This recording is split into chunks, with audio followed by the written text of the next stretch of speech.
é recomendado no tratamento de veias tronculares e veias perfurantes comunicantes. Obrigado pela atenção.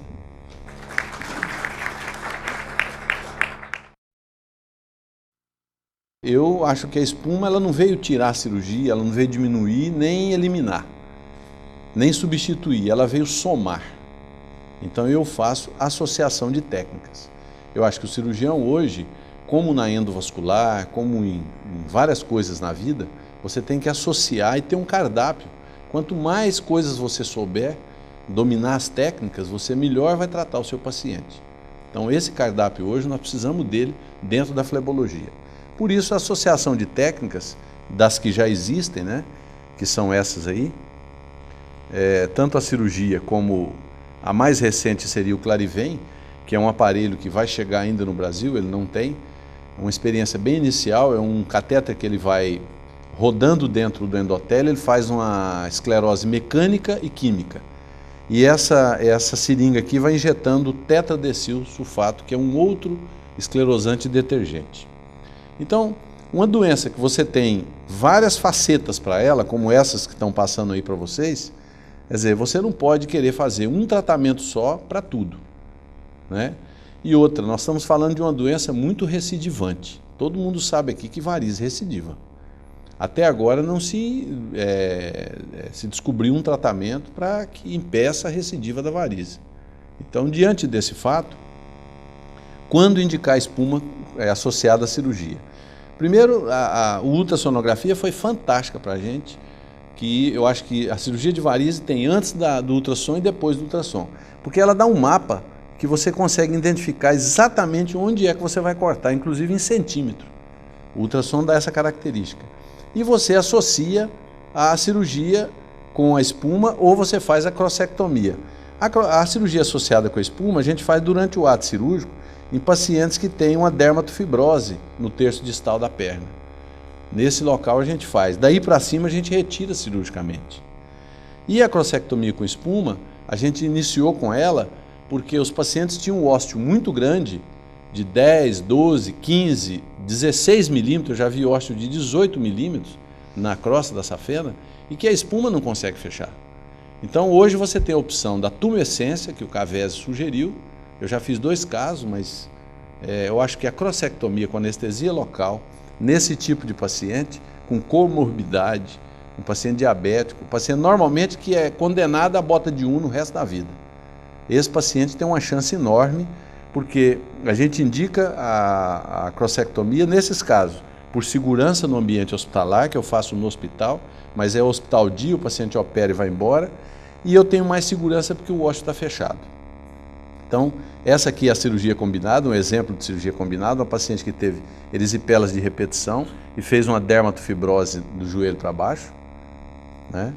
E aqui é reafirmando exatamente onde a espuma chega, o bisturi não chega. Essa paciente teve um clareamento da perna depois do tratamento.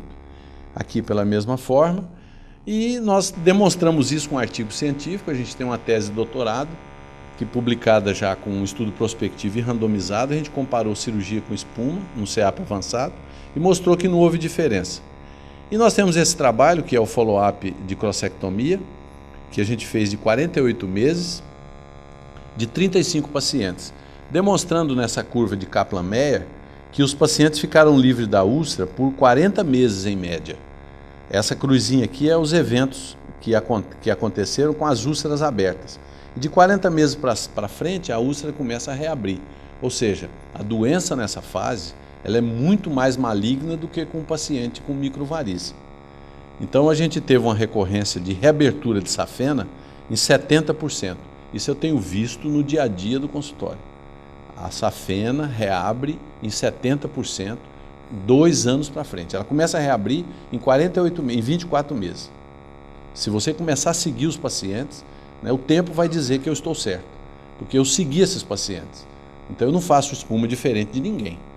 Eu uso o mesmo polidocanol. Por que as minhas safenas abrem e dos outros não?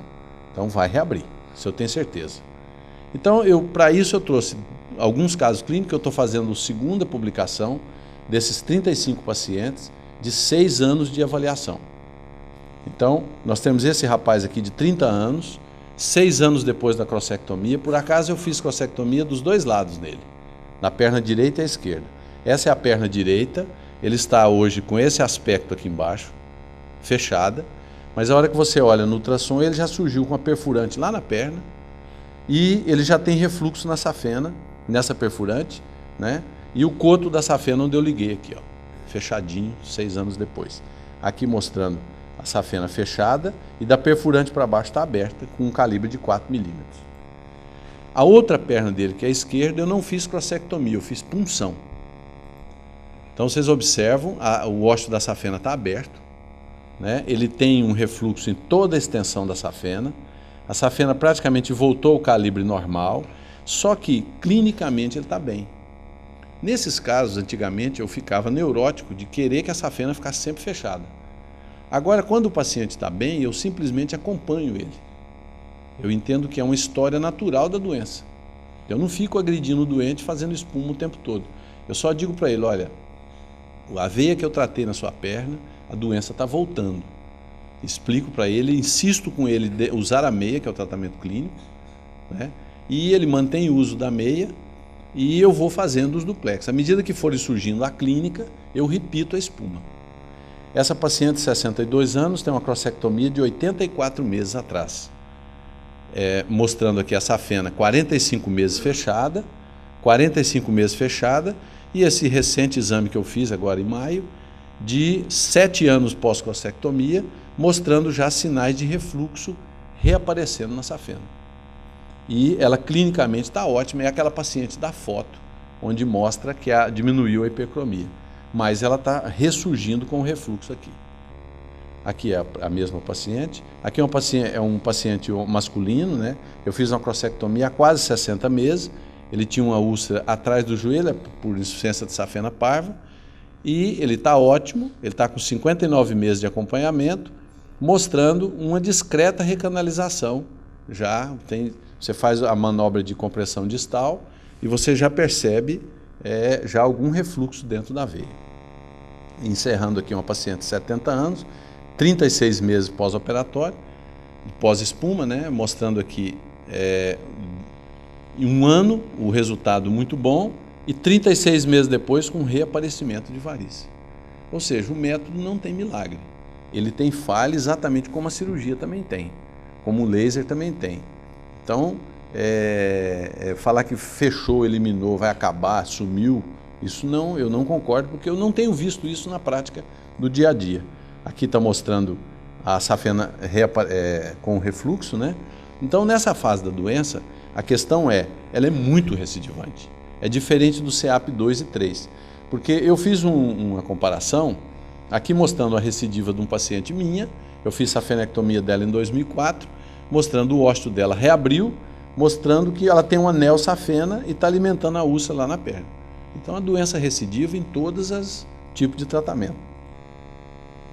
Aqui mostrando o estudo do Echar, que houve uma recidiva em 4 anos de tratamento, né? Paciente com úlcera, aqui é com úlcera. Em 4 anos de tratamento, houve uma recidiva de 31%.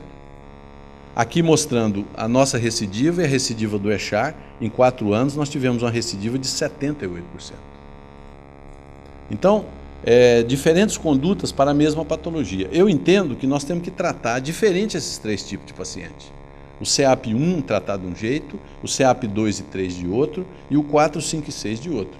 Por quê? O CEAP 2 e 3, que é a maior casuística que os europeus têm. Então, quando você vê casuística de laser de 1000 casos, CEAP 2 e 3. Tem pouquinho CEAP 6. Então, você comparar recidiva, como esse estudo aqui, de 2 e 3, que o stripping é o gold standard, na minha opinião, o laser é gold standard. Ele tem mais evidência nos Estados Unidos por causa da indústria. Eu tenho essa opinião. A indústria tem o dinheiro, tem a força, porque nós sabemos que a cirurgia é soberana, se comparada com o laser.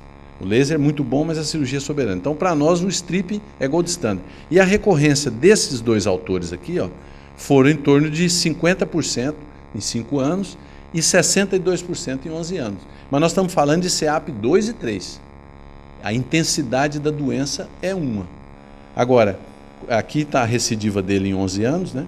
Agora, quando você coloca o CEAP 4, 5 e 6, que a gente tem um trabalho publicado nos Anais Vascular Surgery, a recidiva em 6 anos é em torno de 70%. Eu volto a reafirmar, nós estamos lidando na pior fase da doença venosa. A insuficiência venosa crônica é a pior fase da doença. É diferente do paciente com microvarize, é diferente do paciente com CEAP2. Então, o que fazer? A espuma oferece um modelo de tratamento dental. É assim que funciona. Você trata quando o problema aparece. Se você só trata quando tiver clínica ou quando a úlcera reabrir. E sempre associar a compressão. Sempre. Porque a compressão apareceu muito antes da espuma. E é um tratamento já conhecido. Meu tempo. Isso. Então você tem que comunicar sempre para o paciente que o tratamento é paliativo. E que ele dá uma qualidade de vida temporária. É mais ou menos como a nossa cirurgia, o nosso tratamento de varize. Muito obrigado.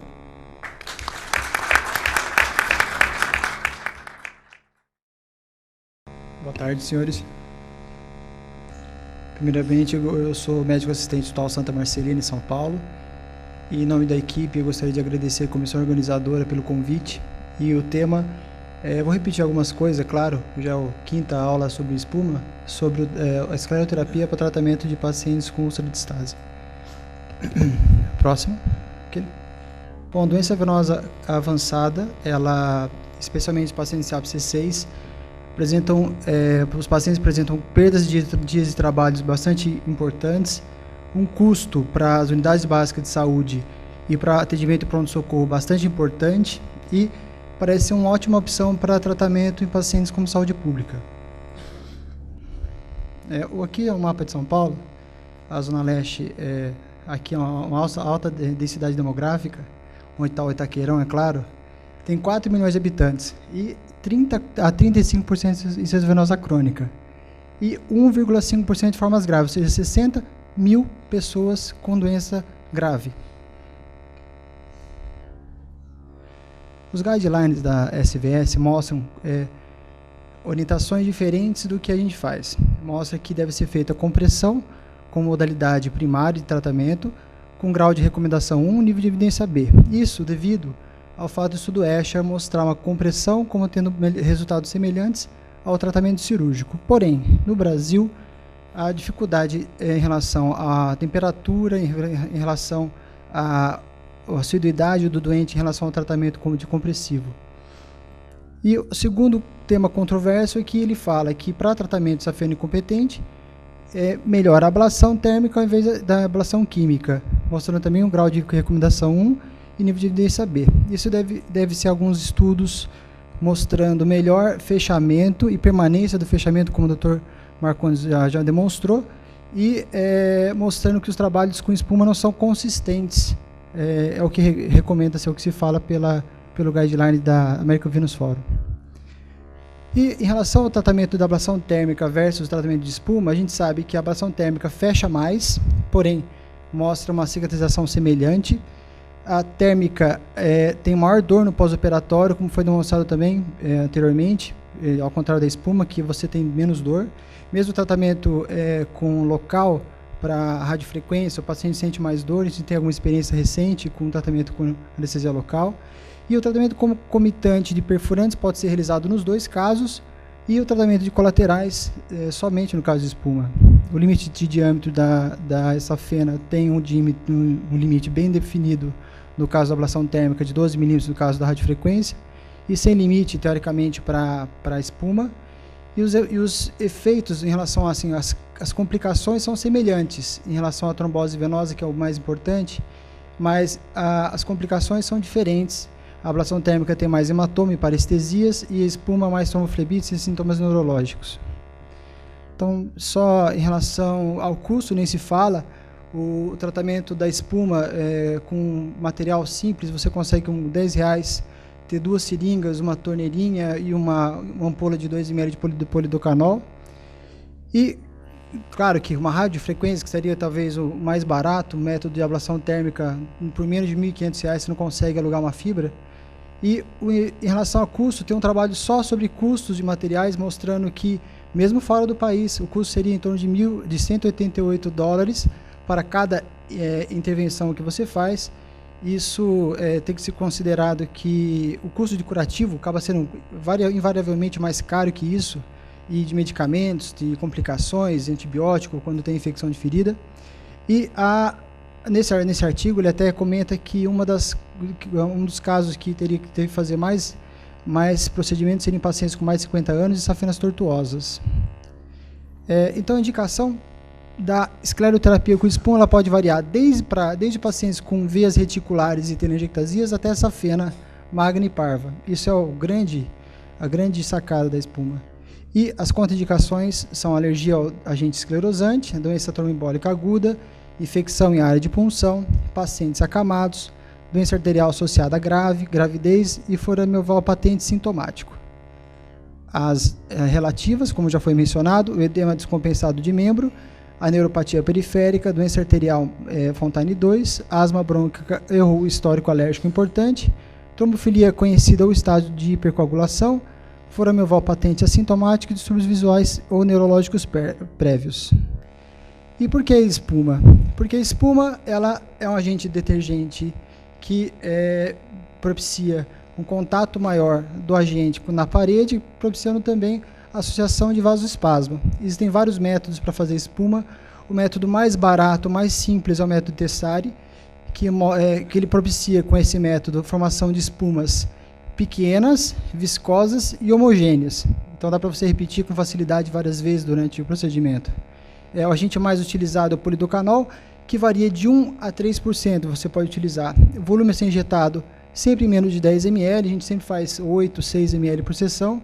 E há uma discussão em relação a usar ar ou CO2, ou 70% de CO2 e 30% de ar, mostrando que alguns estudos, quando você utiliza CO2 ou mistura com maior concentração de CO2, teria menor incidência de complicações neurológicas por causa da difusão do gás.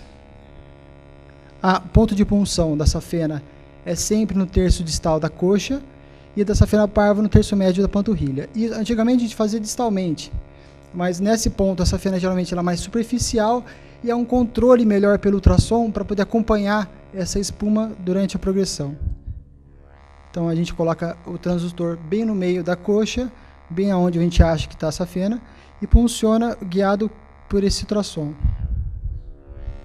A punção é feita com scalpel, com agulha um pouco mais longa, dependendo da profundidade. A gente consegue observar a colabação das paredes, quando ele colaba quando a gente toca na pele.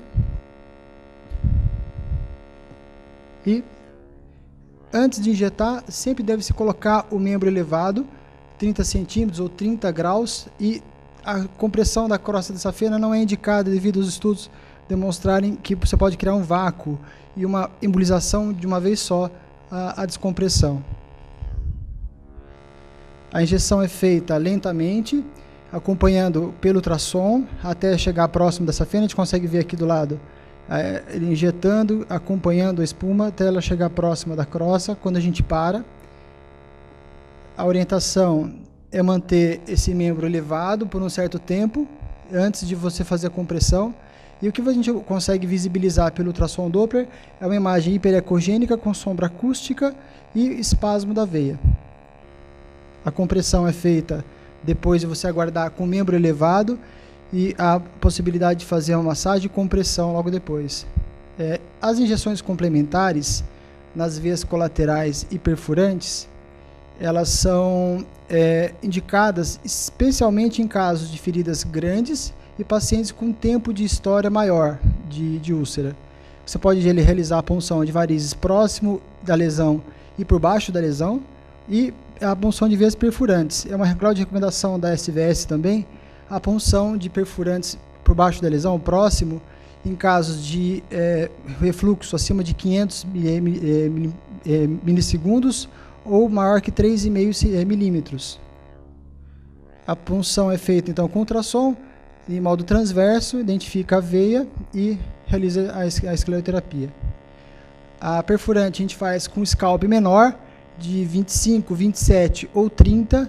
A punção é feita guiada por ultrassom, coloca-se a pontinha do scalp próximo, dentro da veia, tomando cuidado para não acertar a artéria, que às vezes ela vem concomitante, e se injeta meio a 1 ml de polidocanol naquela região.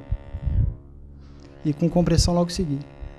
Há maneiras de reduzir também a embolização. Primeira coisa é a elevação do membro, como foi falado, a não compressão da crosta, a injeção de menos volume de espuma possível, concentração menor, de 3% passar para 1%, isso mostrou que alguns estudos que teria a mesma eficácia, e o método de washout, que recentemente está sendo desenvolvido para a punção distal da região que você fez também na safena, é ao mesmo tempo que você injeta, você aspira distalmente, e a tumescência em perfurantes e crosta para reduzir o volume da safena, reduzir o tamanho da safena, diminuir o volume do fluxo pela safena e propiciar um melhor controle na injeção. Então aqui mostrando a punção da crosta, e a gente deixa sempre um transdutor longitudinal, injeta geralmente lidocaína com vasoconstritor, injetava inicialmente 20 ml, é muita coisa, hoje em dia a gente injeta só 10 ml, só o suficiente para reduzir e não colaborar totalmente a crosta da safena, e depois a injeção do esclerosante. Aqui mostrando o método para comprimir, para você injetar, são duas punções, você faz uma punção na região usual e uma outra punção na perna, na safena, injeta na coxa e aspira pela safena distalmente para que você aspire o excesso de espuma para fazer só o efeito da passagem pela veia. O tratamento após, geralmente a gente pede para o doente caminhar um pouco por 5 minutos. O uso da hexanoenoxaparina não tem consenso também se deve utilizar o Clexane logo após o procedimento ou não. A gente faz de maneira seletiva em pacientes, especialmente que têm histórico prévio de trombofilia ou histórico de trombose prévia, ou refluxo de safena, ou refluxo do sistema venoso profundo. O curativo pode ser feito e deve ser feito com pressão excêntrica sobre aquela área ou de multicamadas, e uso de meia elástica após o tratamento. Então aqui mostrando só o curativo, colocando a malha tubular por cima da gaze, o curativo excêntrico e aqui